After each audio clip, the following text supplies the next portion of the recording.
Have you ever wondered why IBM suddenly decides to audit your company? Do you know what triggers these reviews, or how IBM plans to use them against your budget? IBM software audits aren't random. They're triggered by missed ILMT reporting, hardware or capacity upgrades, sudden changes in license spend, or simply when IBM's sales team sees an opportunity.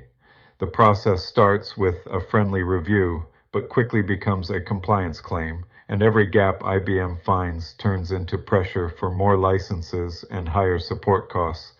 ILMT compliance is the biggest trap.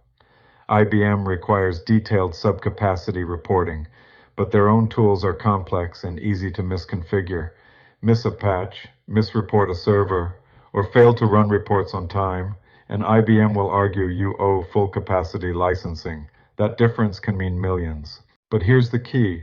Audits are not neutral. They're a sales tactic. If you hand over raw data without context, you've already given IBM the upper hand.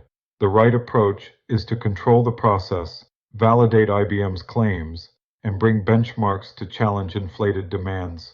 At Redress Compliance, we've helped global enterprises prepare for IBM audits, reduce compliance claims, and negotiate settlements that protect the business. We are fully independent, no license reselling, no vendor ties.